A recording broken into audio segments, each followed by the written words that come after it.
Video में। और आज हम एक्सप्लेन करने वाले हैं टोस्टर मूवी को। तो वीडियो स्टार्ट करते हैं, लेकिन उससे पहले चैनल को सब्सक्राइब करके नोटिफिकेशन बेल को ऑल पर कर दीजिए ताकि मूवीज और वेब सीरीज का लेटेस्ट एक्सप्लेनेशन सबसे पहले आप तक पहुंच सके। तो फिल्म की शुरुआत रात के समय में एक पार्क को दिखाते हुए होती है, जहां पर कि हम रमाकांत नाम के एक आदमी को देखते हैं जो कि एक बॉडी को दफनाने का पूरा इंतजाम कर रहा था। वो बहुत बड़ा गड्ढा खोदता है और आज से पहले उसने कभी भी बॉडी को नहीं दफनाया था, इसलिए उसे मालूम नहीं था कि इसे पेट के बल दफनाना है या फिर पीठ के बल। अब कहानी जो है वो कुछ हफ्ते पहले शिफ्ट हो जाती है, जहाँ पर कि हम एमएलए आमरे को देख पाते हैं। आमरे यहाँ पर सभी से कह रहा होता है कि वो जल्द से जल्द सारे मसाज सेंटर जो है वो बंद करवाने वाला है, क्योंकि उसके शहर में ये सारी चीजें नहीं होगी। लेकिन हमें मालूम चलता है कि एमएलए आमरे जो है वो कोई ठीक इंसान नहीं है। वो खुद बहुत ही बिगड़ा हुआ है और लड़कियों के साथ घूमता है। और तो और उसके घर में ही 2 लड़कियां रहती है जिनके साथ वो गंदा काम करता है। और यहीं पर हम ग्लेन नाम के बंदे को देख पाते हैं जो कि आमरे के घर पर ही काम करता है।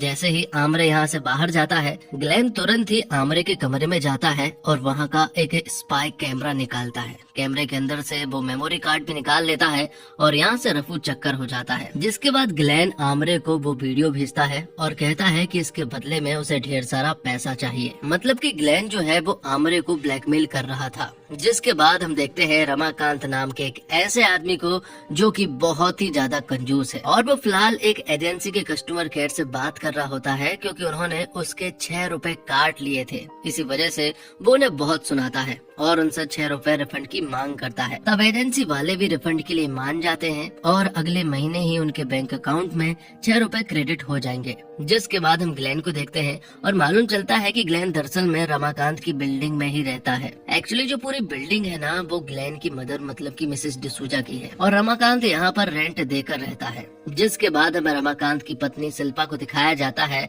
जो कि सावधान इंडिया जैसा ही एक और शो देखती है जिसका नाम होशियार इंडिया है। शिल्पा को होशियार इंडिया बहुत पसंद है और वो हमेशा ये टीवी शो देखती रहती है। साथ ही शिल्पा को रमाकांत के कंजूसपन के बारे में बहुत अच्छे से मालूम है और उसे मालूम है कि ये बंदा जो है वो किसी भी हद तक जा सकता है। जब यहाँ रमाकांत ने शिल्पा को 6 रुपए वाली बात बताई तो शिल्पा को ज्यादा हैरानी नहीं हुई, क्योंकि उसे मालूम है कि रमाकांत ऐसा काम कर सकता है। और अब शिल्पा रमाकांत को बताती है कि गुरुजी के घर पर उनकी लड़की की शादी है, इसलिए वह फ्री का खाना तो होगा, लेकिन बदले में हम उनके लिए एक महंगा गिफ्ट लेकर जाएंगे। ये सुनते ही रमाकांत हैरान रह चुका था, क्योंकि महंगा गिफ्ट तो वो नहीं दे सकता है। जिसके बाद हमें मिसेस डिसूजा को दिखाया जाता है जिनकी बिल्डिंग है और उन्हें टोस्ट खाना बहुत पसंद है। तभी यहाँ पर रमाकांत जो है वो ब्रेकफास्ट के टाइम पर आ जाता है ताकि फ्री का ब्रेकफास्ट उसे खाने को मिल सके। यहाँ पर वो मिसेस डिसूजा से बात करता है और उन्हें कब्ज की एक चूरा लाकर भी देता है, लेकिन बदले में वो बहुत सारा ब्रेकफास्ट खा लेता है। टोस्ट पर मक्खन लगाने के साथ साथ रमाकांत अपनी बातों में भी मक्खन लगाते हुए मिसेस डिसूजा से कहता है कि दरअसल में वो ना एक बच्चा प्लान करने वाले हैं, लेकिन रेंट बहुत ज्यादा है, तो क्या आप रेंट कम कर सकती हैं? मिसेस डिसूजा 500 रुपए रेंट कम कर देती है, लेकिन रमाकांत इससे भी सेटिस्फाइड नहीं था, क्योंकि उसे और रेंट कम करवाना है। तभी यहाँ पर ग्लेन आ जाता है जो कि हमेशा नशा करता रहता है। वो अपनी माँ मिसेस डिसूजा से कहता है कि इसकी बातों में मत आओ, आपको रेंट कम नहीं करना चाहिए। लेकिन मिसेस डिसूजा यहाँ पर ग्लेन की कोई बात नहीं सुनती है। जिसके बाद हम इसी बिल्डिंग में रहने वाली मिसेस फेरवानी को देख पाते हैं, जो कि यहाँ पर मिसेस डिसूजा के लिए कुछ न कुछ खाना लेकर आई थी। और मिसेस फेरवानी को देखकर तो ऐसा लग रहा था कि जैसे वो बहुत ही सच्ची और बहुत ही संस्कारी है। आगे हम देखते हैं कि रमाकांत की दरअसल में एक परफ्यूम की दुकान है और वो सस्ते माल को बहुत ही महंगे दाम में बेचता है। अब दुबई से बहुत सारा परफ्यूम का माल आता है, जैसे कि गुड्डू भाई लेकर आए थे, लेकिन यहाँ पर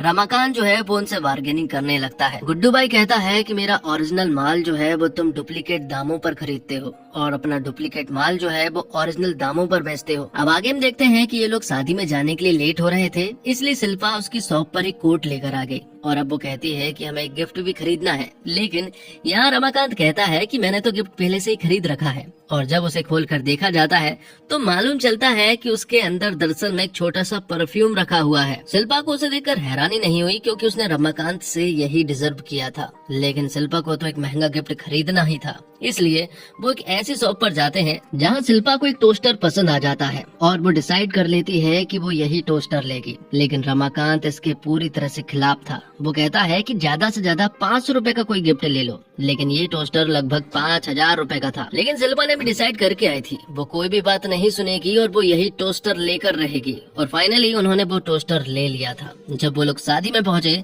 तो यहाँ पर रमाकांत जो है वो उस टोस्टर को बहुत संभाल कर रखता, और जब वो स्टेज पर इसे गिफ्ट के रूप में देने के लिए जाता तो वो उन्हें बताता कि ये टोस्टर जो है वो बहुत महंगा है, पूरे 8000 रुपए का है। यहाँ पर शिल्पा उससे कहती है कि ये सारी बातें बताने की जरूरत नहीं होती है। और अब आगे हम देखते हैं कि रमाकांत जो है वो 2 प्लेट खाना लेकर आता है, लेकिन शिल्पा ने तो खाना खा लिया था, इसलिए वो 1 प्लेट का खाना जो है वो एक पॉलिथीन में भरकर रख लेता है। अब अगली सुबह जब हुई तो एक शॉकिंग न्यूज सुनने को मिलती है कि कल जो गुरुजी की बेटी की शादी हो रही थी तब फेरे चलते वक्त दूल्हे की गर्लफ्रेंड जो है वो मंडप में आ गई और उसने बताया कि वो प्रेग्नेंट है और इसी वजह से उनकी शादी जो है वो टूट गई। रमाकांत ने जब ये सुना तो उसे बिल्कुल भी दुख नहीं हुआ, बल्कि उसके अंदर सवाल जाग रहे थे कि आखिरकार उसका टोस्टर का अब क्या होगा, वो कहाँ पर जाएगा। इसलिए वो शिल्पा को लेकर गुरुजी के घर पर नहीं जाता है, बल्कि वो अकेला जाता है। वो उनसे सवाल जवाब करता है और फिर धीरे से पूछता है कि आखिरकार वो टोस्टर कहाँ है, क्योंकि उसने तो गिफ्ट दिया था और अब शादी ही टूट गई है तो फिर वो टोस्टर भी वापस होना चाहिए। लेकिन यहाँ पर गुरुजी के घर वाले गुस्सा हो जाते हैं और वो कहते हैं कि सारे गिफ्ट जो है वो हमने ऑर्फनेज में दे दिए हैं। ये सुनकर रमाकांत गुस्सा हो जाता है क्योंकि वो बहुत महंगा गिफ्ट था और ऐसे कैसे आपने ऑर्फनेज में दे दिए। पर रमाकांत को तो अपना टोस्टर चाहिए ही था, इसलिए वो ऑर्फनेज में पहुंच जाता है जहाँ पर कि वो एक लेडी से मिलता है जिसका नाम नंदनी है और वो इस ऑर्फनेज की मालकिन है। और वो यहाँ पर एक टोस्ट खा रही थी और ये टोस्ट जो है वो उसी टोस्टर से बना हुआ था। यहाँ पर रमाकांत समझ चुका था कि ये टोस्टर उसका ही है और वो कहता है कि ये टोस्टर मेरा है और मैं उसे ले जाने के लिए आया हूँ। लेकिन यहाँ पर नंदनी कहती है कि इसका कोई बिल तुम्हारे पास नहीं है और ये हमारे पास गिफ्ट के रूप में आया है, इसलिए ये हमारा है। नंदनी यहाँ रमाकांत की कोई भी बात नहीं सुनती है और उसे धक्का देकर यहाँ से बाहर निकाल देती है। लेकिन रमाकांत घर नहीं जाता है बल्कि वहीं रुकता है और वो उस टोस्टर वाले के पास कॉल करता है और उनसे कहता है कि अगर वो टोस्टर उन्हें वापस कर दे तो क्या ये रिफंड हो पाएगा। तो सामने से जवाब आता है कि अगर इसे वो 2-3 दिन के अंदर ही अगर हमें दे दे तो ये रिफंड हो सकता है। तो यहाँ रमाकांत के अंदर एक सवाल जागा कि क्यों ना इस टोस्टर को मैं ऑर्फनेज के अंदर से चुरा कर लेकर आ जाऊं। उसने इसी पर ध्यान दिया और तुरंत ही ऑर्फनेज के अंदर घुस गया, जहाँ पर कि जब सभी लोग चले गए थे तो उसने टोस्टर को चुरा लिया और वहाँ से जाने लगता है। लेकिन जब वो यहाँ से भाग रहा था तब कुछ बच्चों ने उसे भागते हुए देख लिया था, लेकिन यहाँ से वो भागने में कामयाब भी हो चुका था।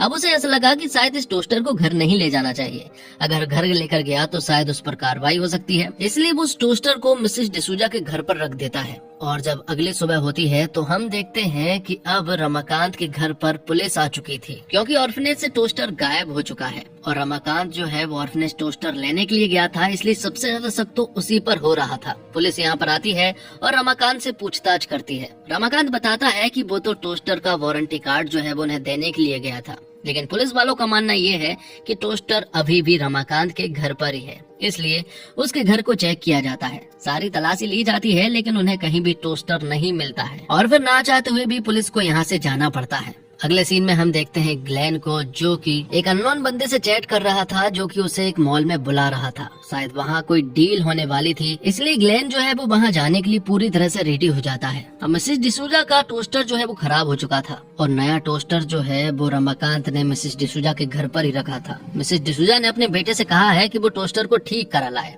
और उसे डील भी करनी थी, इसलिए ग्लेन जो है वो उस टोस्टर को लेकर चला जाता है। लेकिन वो खराब टोस्टर को नहीं बल्कि नया टोस्टर को लेकर चला जाता है जो कि रमाकांत का है। लेकिन ग्लेन को टोस्टर ले जाते हुए रमाकांत यहाँ पर देख लेता है और अब वो ग्लेन का पीछा करने लगता है। यहाँ रमाकांत देखता है कि ग्लेन जो है वो एक मॉल में जा रहा है और अब वो उनके पीछे ही था, जहाँ ग्लेन जो है वो इंस्पेक्टर बाड़ू से मिलता है। बाड़ू को क्या चाहिए है ग्लेन को नहीं पता है, लेकिन ग्लेन को बहुत अच्छे से मालूम चल चुका है कि ये पुलिस वाला है और इसके साथ डील नहीं करना चाहिए। तब वो उसे कुछ नहीं बताता और झूला झूलकर वो घर वापस आ जाते हैं। घर आने पर ग्लेन को ऐसा लगा कि शायद उसका मेमोरी कार्ड बिल्कुल भी सेफ नहीं है, इसलिए वो उसी टोस्टर में उस मेमोरी कार्ड को डाल देता है। दूसरी तरफ हम देखते हैं मिसेस डिसूजा को, जो कि लेटरिन में थी, लेकिन यहाँ पर ताकत लगाते हुए मिसेस डिसूजा की मौत हो जाती है। तब बिल्डिंग के सभी लोग इकट्ठे होते हैं, जहाँ पर कि मिसेस फेरवानी भी आई हुई थी और भी बाकी सारे लोग आए हुए थे और ग्लेन को बहुत ज्यादा दुख हुआ था क्योंकि उसकी माँ इस दुनिया में नहीं रही। जिसके बाद रमाकांत सबके सामने आता है और वो मिसेस डिसूजा के लिए एक स्पीच देता है। वो कहता है कि मिसेस डिसूजा मुझे अपने बेटे की तरह मानती थी और उन्होंने मुझसे ये भी कहा था कि वो मुझे 5,000 रुपए का डिस्काउंट देने वाली थी रेंट में, जो कि उन्होंने वादा किया था। अब उसी टोस्टर वाले का कॉल यहाँ रमाकांत के पास आता है और उससे कहा जाता है कि वो जल्द से जल्द टोस्टर लेकर आ जाए, वरना ये रिफंड नहीं होगा। तब रमाकांत को उस टोस्टर को किसी भी हालत में उस सेलर के पास लेकर जाना पड़ेगा। लेकिन उस टोस्टर के अंदर अब वो मेमोरी कार्ड भी है, इसलिए ग्लेन के लिए ये टोस्टर बहुत ही इम्पोर्टेंट है। लेकिन रमाकांत को ये टोस्टर किसी भी हालत में लेना है, इसलिए वो रात को बुर्का पहनकर उस टोस्टर को लेने के लिए पहुंच जाता है। जब वो वहां से बाहर आ रहा था कि तभी उसकी मुलाकात होती है ग्लेन से, जो कि बहुत ही ज्यादा नशे में था और वो यहाँ पर रमाकांत को तक पहचान नहीं पा रहा था। वो तो उसे मम्मा बुला रहा था, लेकिन जैसे ही उसने थोड़ी बात की तो उसे समझ में आया कि दरअसल में ये मम्मा नहीं है बल्कि रमाकांत है, जो कि उसका टोस्टर चुराकर यहाँ से लेकर जा रहा है। इसलिए अब उनके बीच में हाथापाई होने लगती है। दोनों एक दूसरे को बुरी तरह से पीटने लगते हैं। लेकिन यहाँ पर एक अजीब सी घटना होती है और ग्लेन जो है वो बिल्डिंग से नीचे गिर जाता है, जिससे कि ग्लेन की यहीं पर मौत हो जाती है। और ये सारी चीजें देखकर रमाकांत हैरान रह चुका था। उसे समझ नहीं आ रहा था कि आखिरकार अब करना क्या चाहिए। तो यहाँ पर उसने सोचा कि वो पुलिस वालों को सब कुछ बता देगा, इसलिए वो पुलिस वालों के पास कॉल करता है और यहाँ कॉल जो है वो एक लेडी उठाती है। रमाकांत उनसे कहता है कि मेरी कोई गलती नहीं थी, मैं तो बस अपना टोस्टर लेने के लिए गया था। लेकिन यहाँ मालूम चलता है कि वो लेडी ऑफिसर जो है वो किसी को 3rd डिग्री दे रही थी, वो भी एक छोटी मोटी चोरी की वजह से। इसलिए रमाकांत कॉल तुरंत ही कट कर देता है। अब अगली सुबह हम रमाकांत को देखते हैं जो कि टोस्टर शॉप पर पहुंच जाता है, क्योंकि उसे अपना टोस्टर रिफंड करना था। कि तभी शिल्पा का कॉल जो है वो रमाकांत के पास आ जाता है। शिल्पा कहती है कि हमारी बिल्डिंग में मर्डर हो गया है, या फिर कहें कि ग्लेन ने सुसाइड कर लिया है। लेकिन रमाकांत को तो ये सारी बातें पहले से ही मालूम है, इसलिए वो कॉल कट कर देता है और अब रमाकांत अपना टोस्टर रिफंड करने के लिए जाता है। तो यहाँ पॉलिसी ये है कि अगर ये यूज हो गया होगा तो ये रिफंड नहीं होगा। जब उसे चेक किया जाता है तो मालूम चलता है कि इस टोस्टर को यूज किया गया है। इस पर एक स्टिकर भी चिपका हुआ था, जिसे स्क्रैच करके कल रात ही यहाँ रमाकांत ने निकाला है। इसी वजह से टोस्टर पर काफी ज्यादा स्क्रैचेस भी हो चुके थे, इसलिए ये टोस्टर जो है रिफंड नहीं होने वाला था। तो अब जैसे ही रमाकांत को धक्के देकर शॉप से बाहर निकाला जाता है, बाहर निकलते ही उसके पास एक वीडियो आता है और उस वीडियो में वो देखता है कि वीडियो में ग्लेन और रमाकांत के बीच हाथापाई हो रही है और गलती से ग्लेन जो है वो छत से नीचे गिर गया। पर उस वीडियो में रमाकांत भी है, इसी वजह से वो फंस सकता है। और अब यहाँ पर रमाकांत उससे पूछता है कि आखिरकार वो कौन है और उसे क्या चाहिए। दूसरी तरफ हम देखते हैं कि ग्लेन के घर पर पुलिस जा चुकी थी, जहाँ इंस्पेक्टर बाड़ू जो है वो पूरे घर को चेक करने लगता है, क्योंकि उन्हें यहाँ से आमरे का वो मेमोरी कार्ड चाहिए। वो सारी चीजों को चेक करने लगते हैं। उसे ऐसा लगा कि शायद टोस्टर में ही हो सकता है, लेकिन ये टोस्टर तो खराब है। वो अपने साथी पुलिस वालों से पूछता है कि क्या इस घर से कुछ मिसिंग है या फिर चोरी हुआ है। तो उसे पता चलता है कि इस घर से कोई भी चीज चोरी नहीं हुई है। तब जाकर यहाँ बाड़ू जो है वो आमरे के पास कॉल करता है और अब शिल्पा जो है वो उनकी सारी बातें सुन रही थी। शिल्पा यहाँ इंस्पेक्टर बाड़ू से कहती है कि उसे भी शक था कि ये मर्डर ही है। यहाँ इंस्पेक्टर आमरे से कुछ और बात कर रहा था, लेकिन शिल्पा जो है वो मर्डर लेकर बैठ जाती है, क्योंकि वो होशियार इंडिया देखती है और वो हर एक चीज में मर्डर का एंगल निकाल ही लेती है। अब रमाकांत जब अपनी बिल्डिंग के पास पहुँचा तो उसके पास एक मैसेज आता है और उसे कहा जाता है कि वो 206 नंबर वाले रूम में आ जाए, जहाँ पर कि यहाँ रमाकांत को मालूम चलता है कि दरअसल में ये रूम तो मिसेस फेरवानी का है। और अब वो उस रूम के अंदर चला जाता है। मिसेस फेरवानी जो है वो अपने टॉयलेट में थी और यहाँ रमाकांत उनसे कह रहा था कि वो सारी चीजें गलती से हुई थी और उसमें उसने कुछ भी नहीं किया था। और अब रमाकांत एक प्राइवेट रूम में जाता है, जहाँ पर कि मिसेस फेरवानी जो है वो खूब तैयार होकर आती है और उनके इरादे जो है वो बिल्कुल भी ठीक नहीं लग रहे थे। उन्हें देखकर रमाकांत पूरी तरह से डर जाता है। उसे समझ नहीं आ रहा था कि आखिरकार मिसेस फेरवानी उसके साथ करना क्या चाहती है। लेकिन थोड़ी देर के बाद रमाकांत को पता चल जाता है कि उस वीडियो के बदले में मिसेस फेरवानी उससे क्या चाहती है। मिसेस फेरवानी उसका पूरा यूज करती है और फिर वो थका हारा अपने घर पहुंचता है, जहाँ पर कि शिल्पा उसका इंतजार कर रही थी। शिल्पा यहाँ रमाकांत से कहती है कि तुम्हें पता है दरअसल में ये एक एक्सीडेंट या फिर सुसाइड नहीं था, बल्कि एक मर्डर था। और उसे ऐसा लगता है कि ये सारी चीजें जो है वो एक टोस्टर किलर कर रहा है और अगर वो पकड़ा जाए तो पुलिस उसे बहुत मारेगी। ये सारी चीजें सुनने के बाद तो यहाँ पर रमाकांत जो है वो पूरी तरह से हैरान रह चुका था, क्योंकि एक तरफ तो मिसेस फेरवानी उसे ब्लैकमेल कर रही थी। मिसेस फेरवानी रमाकांत को दिन भर में 10 बार कॉल करती। मिसेस फेरवानी की जिंदगी में पिछले 20 सालों से कोई भी नहीं आया था और अब एक ऐसा बंदा फंसा है जो कि कहीं भी नहीं जाने वाला है। यहाँ रमाकांत जो है वो बहुत बड़ी प्रॉब्लम में था। वो यहाँ कुछ भी नहीं कर सकता था क्योंकि मिसेस शेरवानी के पास उसका वीडियो था। दूसरी तरफ आमरे जो है वो इंस्पेक्टर बाडू के पास कॉल करता है और उनसे कहता है कि वो वीडियो उसे किसी भी हालत में चाहिए, क्योंकि अगर वो सामने आया तो उसका पूरा का पूरा पॉलिटिकल करियर खराब हो सकता है। तब इंस्पेक्टर को ऐसा लगा कि ग्लेन के घर पर ही वो मेमोरी कार्ड हो सकता है, इसलिए वो फिर से एक बार ग्लेन के घर पर जाता है, सारी चीजों को चेक करता है,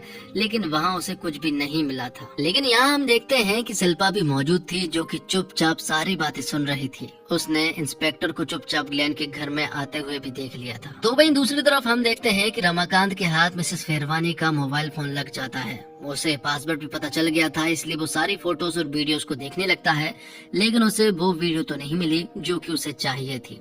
और अब मिसेस शेरवानी कहती है कि उसके पास बहुत सारे बैकअप हैं, वो कुछ भी कर ले उसे वो वीडियो नहीं मिलने वाला है। तो रमाकांत जो है वो बहुत बड़ी प्रॉब्लम में है। वो अपनी शॉप पर बैठा हुआ था और गुड्डू भाई नोटिस करते हैं कि रमाकांत की हालत सचमुच ही बहुत पतली है। तो यहाँ पर रमाकांत उसे सब कुछ बता देता है। वो कहता है कि वो औरत उसे ब्लैकमेल कर रही है। रमाकांत यहाँ गुड्डू भाई से कहता है कि तुम्हारे पास कोई बंदा तो होगा जो कि उस बुढ़िया से मेरा वीडियो निकलवा सके। तो गुड्डू भाई के पास एक बंदा तो है, और वो बंदा दरअसल में खुद गुड्डू भाई होते हैं, जिन्होंने आज से पहले ऐसा कोई भी काम नहीं किया था, लेकिन वो आज अपना डेब्यू कर रहे हैं और वो ये काम रमाकांत के लिए फ्री में करने वाले हैं। तो गुड्डू भाई तुरंत ही मिसेस शेरवानी के घर पर पहुँच जाते हैं, जिनके हाथ में बंदूक भी थी, और वो सीधा मिसेस शेरवानी के माथे पर लगा देते हैं। गुड्डू भाई का मैसेज अब रमाकांत के पास आता है, काम हो गया, बुड्ढी के घर आ जा।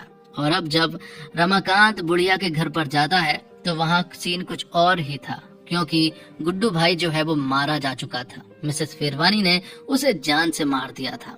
और अब मिसेस शेरवानी चाहती है कि रमाकांत इसकी डेड बॉडी को ठिकाने लगाए, और उसे बहुत अच्छे से मालूम है एक जगह के बारे में, जो कि एक पार्क है। तब वो लोग गुड्डू भाई की लाश को उस जगह पर ले जाते हैं और वहाँ उसकी बॉडी को दफना देते हैं। अगले सीन में हम देखते हैं कि ऑर्फनेज की मालकिन नंदनी जो है वो पुलिस स्टेशन आती है और टोस्टर चोरी की कंप्लेंट लिखाती है और कहती है कि इस बच्चे ने देखा है कि उसी ने वो टोस्टर चोरी किया था। ये सारी बातें सुनने के बाद यहाँ इंस्पेक्टर को अब रमाकांत पर पूरा शक हो गया था, इसलिए वो उसके घर से रमाकांत को घसीटते हुए लेकर आते हैं, क्योंकि इसी ने टोस्टर चोरी किया, उन्हें मालूम चल गया है और अब यही बता सकता है कि वो टोस्टर कहाँ है और उसके अंदर का मेमोरी कार्ड कहाँ है। तभी हम देखते हैं कि नंदिनी भी यहाँ पर आ चुकी थी और वो कहती है कि ये टोस्टर जो है वो पूरे 5,000 रुपए का है। और इससे पहले कि इंस्पेक्टर यहाँ पर रमाकांत को अरेस्ट कर पाता, तभी यहाँ पर मिसेस शेरवानी आ जाती है और वो यहाँ नंदिनी से डील कर लेती है। वो यहाँ पर सेटलमेंट कर लेते हैं।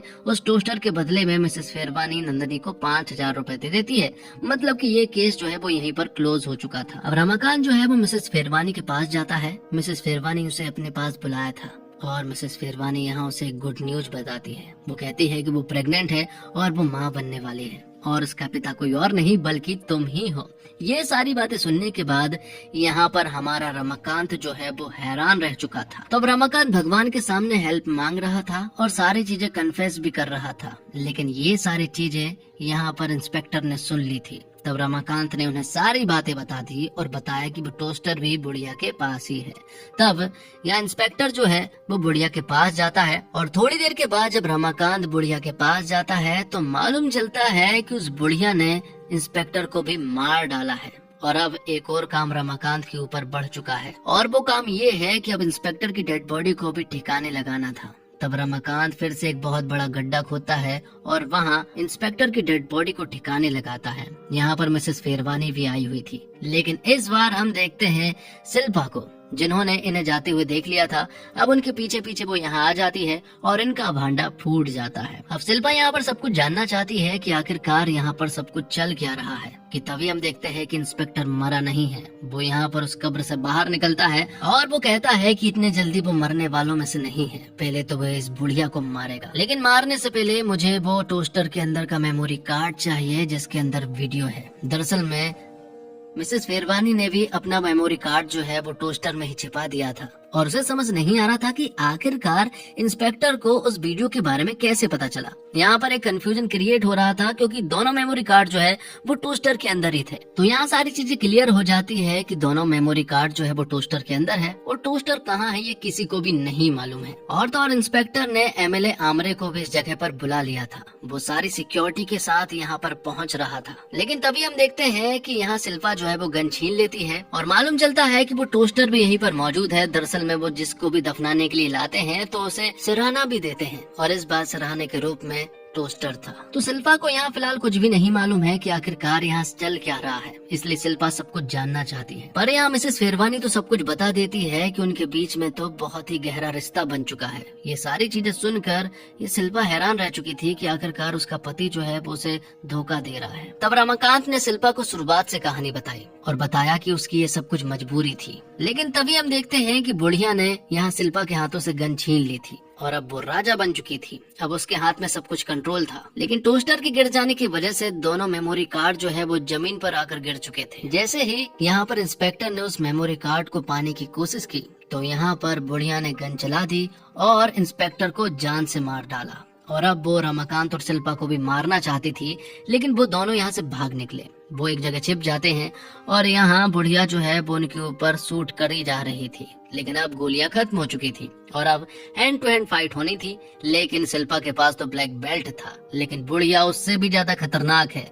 वो यहाँ शिल्पा को बुरी तरह से पीटती है और अब यहाँ पर रमाकांत और शिल्पा दोनों मिलकर उस बुढ़िया से फाइट करना स्टार्ट करते हैं और इस बार दोनों ने मिलकर उस बुढ़िया को बुरी तरह से पीट दिया था। आखिर में बुढ़िया इनकी तरफ भागकर आती है, लेकिन वो यहाँ की रेलिंग से सीधा नीचे गिर जाती है जिससे कि उसकी मौत हो जाती है।